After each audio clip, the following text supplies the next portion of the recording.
Happy Thanksgiving, college football fans. Welcome to another week in college football vlog.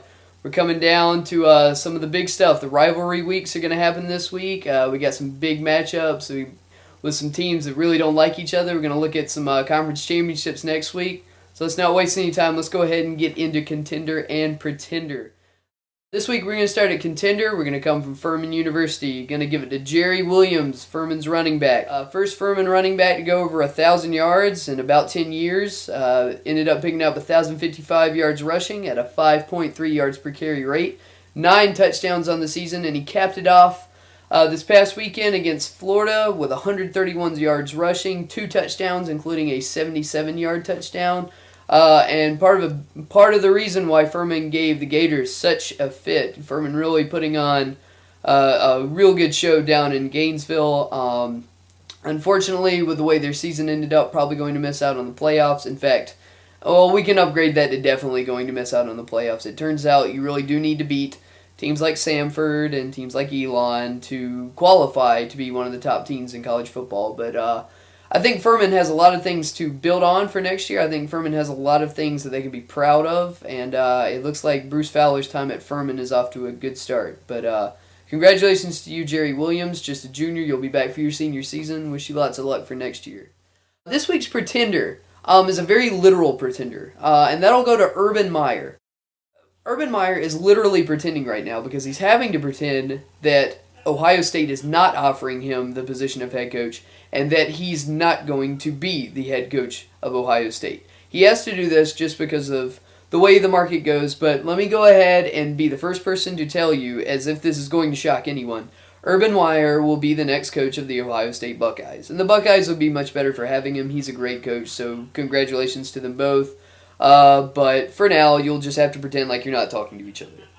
So let's go ahead and jump into games of the week. We've got some great ones, especially in the SEC right now. But we're going to look at an ACC-SEC matchup to begin with. We're going to look at number 13 Georgia at number 25 Georgia Tech. A lot of people are going to be giving Georgia a free pass on this one.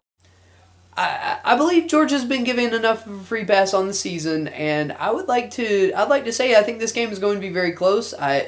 There are very few coaches in the NCAA as capable of pulling off big wins as Paul Johnson with that triple option that he runs. His aggressive play calling style, I just love it. I love watching his teams play.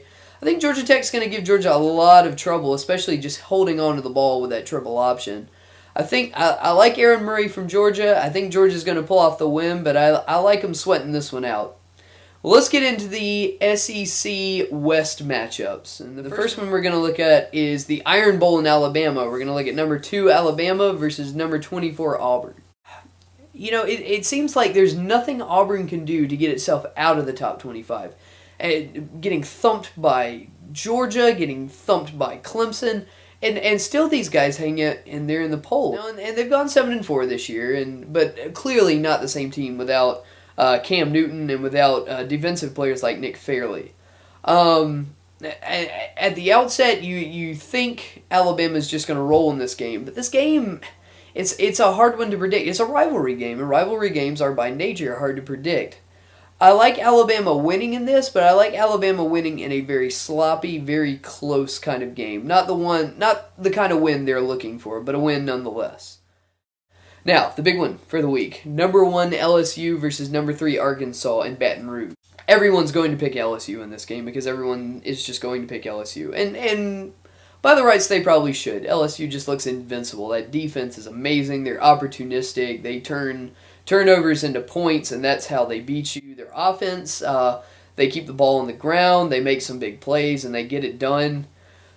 But I really like Arkansas, and I like what Arkansas has done, and Arkansas has done it all under the radar. Bobby Petrino puts together an offensive attack like few others in the country. It's very difficult putting together an offense-based attack in the SEC, but that's what he's done. And everybody concentrates on Tyler Wilson, the quarterback, and the passing attack. The Razorbacks are very capable of getting it done on the ground, and that's why I like them in the upset. I like Arkansas to beat LSU in the Bayou And now let me throw this out there for you. If you're a person like me, quite frankly, who wants to see a BCS mess, who wants to just see the computer blow up and the whole system come crashing down, you want Arkansas to win this game. Because Arkansas has more power to change the BCS than Boise State, TCU, Utah, any of those teams have ever had. What you need to happen, if you are a BCS hater, you need all three SEC West teams to end up in a tie. Because if they all end up in a tie, the decision for who goes to the conference championship comes down to BCS rating, which means that two of the teams are going to be left out in the cold and probably left out of the national title picture simply based on numerical rating. And they're going to have the money and the resources to pitch enough of a fit to make some real changes happen. So, if you want to see the BCS done away with, you'll be saying Suey Pig this weekend. Now, Hometown Heroes is very simple. Furman is done with its season, and we have only to look forward to the South Carolina-Clemson game. Number 18, Clemson, coming off a very, very shocking loss to NC State. I don't think anybody saw that coming, including me. And they will be rolling into Columbia to take on the number 14 Gamecocks, who just kind of sleepwalked through an easy win over the Citadel. But it's going to be in Columbia. And now let me put my cards on the table. I'm a lifelong Gamecock fan. I make no bones about that. I'm putting that out there for you to know. And I will admit that takes my ability to be objective about this game kind of out of the picture, because I really want South Carolina to win. That's the way it is. But I owe you, whoever watches this, I owe you some journalistic integrity. So instead of predicting the game, and I haven't predicted the game in many years, it's just a hard game to predict. You never know who's going to show up on either side, and it just comes down to who feels like winning the most that day. That's what it comes down to. But I'm going to give you 3 stats for each team, which if they can win these statistical elements, I would predict a win for them. 3 stats to win for South Carolina. If South Carolina can win time of possession, I predict they'll win the game. South Carolina has kind of had to do an about-face about their offensive strategy, and they've turned into a defense-led team. They want to run the ball. They want to hold on to the ball, make as few mistakes as possible, get the scores, and then just crush you on defense. So if South Carolina has the ball for the majority of the game, I don't see much of a way that Clemson's going to overcome that and be able to get the W. If South Carolina gets 3 or more sacks, I predict South Carolina will win. Their defensive game plan is just going to be pressure Taj Boyd, keep him from getting the ball to freshman phenom Sammy Watkins or any of the other very capable wide receivers or tight ends.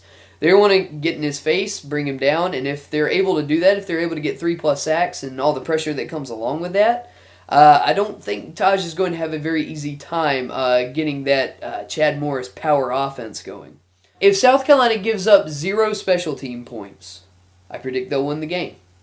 Probably Clemson's best shot at a momentum shifter or maybe a momentum keeper for the game is to have Sammy Watkins take a punt or a kickback for a touchdown. And South Carolina is very susceptible to that. Even Steve Spurrier said this week that he just absolutely hated the special teams play in the Citadel game. Clemson very capable of pulling a big playoff like that. But if South Carolina can avoid that, I think Clemson's going to find itself with very few options as far as scoring points go against a very tough South Carolina defense. Now let's switch to the other side of the ball. 3 stats to win for Clemson. If Clemson rushes for 150 yards or more, I predict Clemson will win. The X factor in this game for Clemson is their running game.